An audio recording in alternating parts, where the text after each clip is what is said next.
Olá, esse é o Poder Entrevista. Eu sou Paulo Silva Pinto, editor sênior do Poder 360. Vou entrevistar o jornalista e cineasta João Weiner. João Weiner tem 48 anos, trabalhou na Folha de São Paulo por 20 anos. Dirigiu os documentários Picho, de 2009, e Junho, o mês que abalou o Brasil, de 2014. Além disso, dirigiu o filme de ficção policial A Jaula, de 2022. Estreará o filme A Bandida, ainda em junho de 2024. Em 6 de junho de 2024, estreará na Netflix o documentário Doleira, a história de Nelma Kodama, dirigido por ele. João Weiner, obrigado por esta entrevista. Eu que agradeço, muito obrigado. Agradeço também a todos os web espectadores que assistem este programa. Esta entrevista está sendo gravada no estúdio do Poder 360 em Brasília, em 4 de junho de 2024. Para ficar sempre bem informado, inscreva-se no canal do Poder 360, ative as notificações e não perca nenhuma informação relevante. João Weiner, eu começo essa entrevista perguntando: por que a escolha de Nelma Kodama entre tantos personagens da Lava Jato? A Nelma é um personagem muito interessante, né? Ela tem características que são bem peculiares, assim, né? E que transformam ela numa personagem mais interessante ainda. O que eu gosto da Nelma é o fato dela ser uma personagem que ela não foi protagonista, né, nos escândalos, é uma personagem secundária, mas isso dá a ela um ponto de vista muito privilegiado e muito interessante, assim, sabe? Então eu acho que são vários fatores que fazem da Nelma essa pessoa tão interessante e diferente, né? Enfim, então acho que é um ponto de vista novo, assim, né? É um ponto de vista especial. Quando surgiu a ideia de fazer o documentário? A gente apresentou uma cartela de projetos para a Netflix escolheu esse, assim, ali dentro de uma cartela de projetos que a gente apresentou, né? Então, enfim, a Nelma, eu acho que você chegou a assistir o documentário? Sim, assisti todo ele. Eu acho que tá tudo ali, né? O que faz da Nelma esse personagem tão diferente, tão peculiar assim, né? Acho que, diga. É um personagem muito rico, sem dúvida. Foram considerados outros ou vocês foram direto na Nelma? Como é que foi isso? Cara, a Nelma é diferente de todo mundo, né? A Nelma é uma outra coisa, assim. Acho que não tem outra figura tão interessante quanto a Nelma, assim, nesse universo, assim. Eu pelo menos não me lembro, assim. E eu acho que ela trouxe um olhar, assim, que é um olhar muito legal, assim. Ela resistiu à ideia de gravar entrevistas para o filme? Ela, cara, acho que como todos os doleiros, né? Enfim, ela foi bastante desconfiada no começo do processo, né? Mas aos pouquinhos a gente foi, né, chegando e conversando e, enfim, a gente foi se aproximando e ela acabou ficando bem confiante no final do processo, né? Então ela começou um pouco, é, um pouco desconfiada, enfim, um pouco cabreira, mas aos pouquinhos ela foi se soltando e no final ela entregou tudo. Muitas entrevistas ela se abre ali completamente, né? Quer dizer, ela está muito envolvida ali na situação e muito à vontade, né? Em algumas entrevistas que estão no filme, ela está na cadeia. Em outras, ela está no apartamento dela. Quando começou a ser gravado o documentário exatamente, João? Cara, a gente começou, a primeira gravação que a gente fez foi ela na cadeia, em Salvador. Né? A gente gravou, a gente não sabia o que ia acontecer, a gente não sabia se ela ia sair ou se ela não ia sair, né? O que ia acontecer da vida dela, então a gente gravou aquela entrevista para garantir, né? E aí a gente foi monitorando, a gente ficou em contato com ela o tempo todo, ela da Bahia, ela veio para São Paulo, em São Paulo ela ficou presa mais, se não me engano, 3 ou 4 meses, e aí quando ela foi para a rua, né, quando ela saiu com a tornozeleira, foi para a prisão domiciliar, a gente pôde gravar uma entrevista um pouco mais completa, enfim, com uma estrutura um pouco maior, e com luz, e com, enfim. E aí a gente foi para o apartamento dela e a gente gravou o resto lá. Ela estava em prisão domiciliar. Mas foi isso, a gente começou em dezembro, né, e esse processo todo durou, enfim, durou um tempo longo, assim, durou quase um ano. Começou em dezembro de 2022, certo? Exatamente, dezembro de 2022, a gente passou o ano todo passado, né, enfim, 2023 a gente passou filmando mais as outras entrevistas, as viagens que a gente fez, enfim, esse processo, montagem, finalização, o filme ficou pronto, estamos lançando agora. É um processo longo, né? Mas é isso que deixa também esses documentários tão especiais. Tem uma cena no documentário que é a saída dela da cadeia em São Paulo, né? Isso, quer dizer, obviamente vocês foram para lá sem saber se ela ia se ela ia efetivamente sair naquele dia ou não. Teve algumas outras coisas que foram inesperadas, com que não se podia contar durante a produção do filme? O documentário é sempre assim, né? O documentário é um organismo vivo, né? E você está o tempo todo adaptando ele às mudanças, às coisas que vão acontecendo. Então, eu acho que essa talvez tenha sido a principal, enfim, ação ali que fez com que a gente se movimentasse. Mas estou tentando lembrar aqui. Eu acho que sim. Foram vários outros momentos a gente teve esses imprevistos, enfim.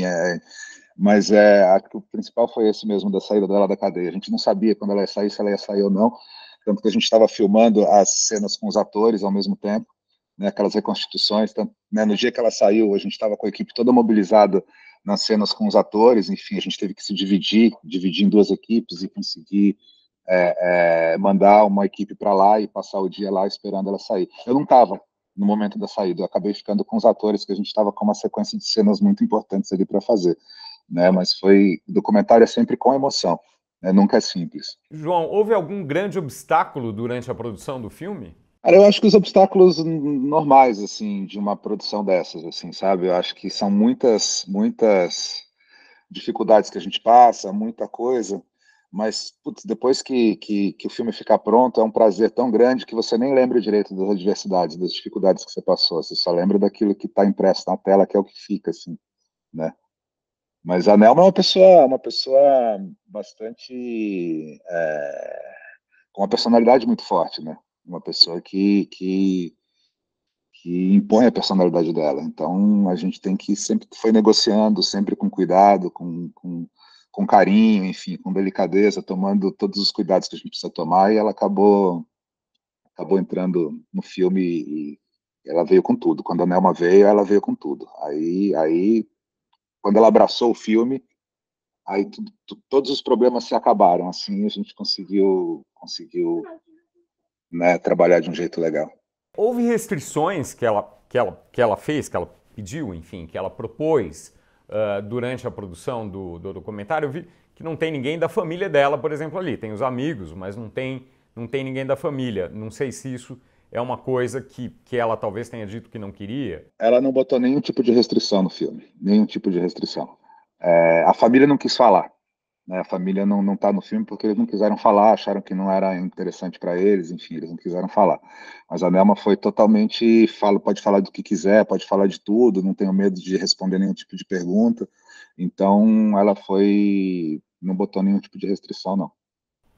Na sua condição de jornalista, né, sendo cineasta e jornalista, na sua condição talvez mais de jornalista, na sua avaliação, algo que o tenha surpreendido nas entrevistas, algo que, puxa, eu não sabia disso, isso está sendo contado agora pela primeira vez? Uma coisa que eu acho bem interessante, né, que o filme traz e que eu não tinha, né, eu não tinha essa noção, é o fato de que a importância principal da Nelma na Lava Jato era o fato de que, por conta dela ter trabalhado com a 25 de março, né, com os chineses ali da 25, enfim, com os contrabandistas e isso está bem claro no filme, ela fazia esse recolhe no fim do mês, no fim do dia, né, nas bancas ali da 25 de março, da Galeria Pajé. Então ela tinha muito dinheiro vivo, né? A Nelma, ela tinha esse dinheiro vivo, era uma coisa que ela tinha bastante, porque ela recolhia todos os dias. Então, os outros doleiros, eles acabavam recorrendo à Nelma quando eles precisavam do dinheiro vivo, né? Então, naquela estrutura do dólar cabo, né, que eles faziam, que eles trabalhavam, a Nelma era o banco do Youssef. Então, quando o Youssef precisava de dinheiro vivo para encher a maleta do deputado, era a Nelma que ele recorria, porque a Nelma tinha essa coisa, todo mundo sabia que ela tinha esse dinheiro vivo o tempo todo ali para poder fazer qualquer tipo de negociação, e esse era o grande trunfo dela, né? Então, eu acho que essa conexão entre o contrabando da 25 de março, né, com a Lava Jato, para mim foi uma coisa interessante, uma coisa nova, né? O dinheiro que era distribuído lá o dinheiro físico, né? Não que esses casos tenham nenhum tipo de ligação, acho que eles não têm ligação nenhuma, mas era o mesmo dinheiro, o dinheiro físico que era recolhido nessas operações da Nelma com a 25 de março. Eu achei isso muito interessante. Documentários podem influenciar a forma de fazer jornalismo de modo mais amplo, na sua avaliação? Cara, eu acho que sim, eu acho que, na verdade, é uma forma de fazer jornalismo, né? Enfim, que com uma estrutura diferente, com um tempo diferente. Eu venho do jornalismo diário, né? Trabalhei muitos anos na Folha, enfim, depois em revistas, em outros, fiz bastante documentário também, mas, assim, um documentário como esse, da Nelma, é uma coisa que é muito rara você ter o tempo e a estrutura que a gente tem para fazer, né? Quando você está no jornalismo. Então, eu acho que é um jornalismo power, assim, sabe? Quando a gente consegue ter 2 anos para produzir um filme, para fazer uma pesquisa bem feita, para poder se aprofundar no personagem, para poder refletir, para poder tirar conclusões. Então, para mim, que nasci no jornalismo diário, fechando uma edição por dia, talvez o grande barato seja esse, assim, sabe? Tipo, eu estou gostando muito de trabalhar desse jeito, de poder trabalhar com fôlego e com estrutura, né? Isso está sendo bem, bem legal. Eu acho que isso acaba imprimindo de alguma maneira no produto que a gente está entregando. Quais as novas linguagens do jornalismo? Tem uma avaliação sobre isso? Cara, eu acho que são várias, né? Eu acho que eu defendo muito que o jornalismo não vai morrer, não vai acabar. Ele, né? O que vai acontecer é que a gente vai mudar as maneiras de entregar essa informação, né? A informação, a busca pela informação continua intacta. E o documentário é só mais uma delas. Né? Então, eu acho que eu sinto, né, que hoje em dia, quando a gente vai produzir um documentário, quando você vai fazer, você acaba recorrendo a alguns elementos narrativos que são elementos que vêm, às vezes até do próprio drama, da ficção, né? Então, você acaba criando, né, viradas, né, criando personagens que têm uma força de um personagem ficcional, muitas vezes, né? Eu acho que a Nelma, às vezes tem gente que viu o trailer da Nelma e que me pergunta, cara, isso é ficção ou é realidade? É uma atriz que está ali fazendo ela?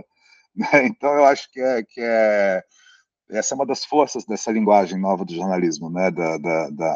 Você poder trabalhar com esses elementos, que são elementos que às vezes vêm do cinema, né, da dramaturgia, né? Então, eu acho que o jornalismo está procurando outros caminhos, né? Esse é só mais um deles, né? Eu trabalhei bastante, né? Enfim, na TV Folha, né? Desenvolvendo formatos de jornalismo em vídeo e, e eu acho que isso é muito legal, na verdade, né? Eu acho que essa busca por novos formatos e novas maneiras de comunicar, eu acho que são fundamentais, mas ao mesmo tempo eu sinto que a essência do jornalismo é a mesma desde sempre.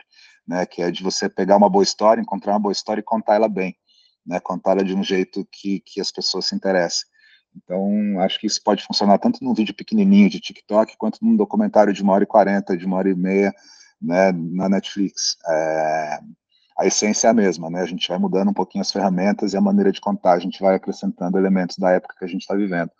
Mas eu acho que é por aí. Já caminhando para o encerramento, gostaria de falar sobre algo que não tenha sido perguntado aqui? Cara, acho que não, acho que não. Acho que é a primeira entrevista agora dessa sequência nova de Nelma. Estamos começando aqui, tô me familiarizando aqui de novo aqui com o filme. João Weiner, muito obrigado por essa entrevista. Muitíssimo obrigado, Paulo. Valeu. Obrigadíssimo. Agradeço também a todos os web espectadores que assistiram este programa. Esta entrevista foi gravada no estúdio do Poder 360, em Brasília, em 4 de junho de 2024. Para ficar sempre bem informado, inscreva-se no canal do Poder 360, ative as notificações e não perca nenhuma informação relevante. Muito obrigado e até a próxima. Poder Monitor. Acesse agora e ganhe 30 dias grátis.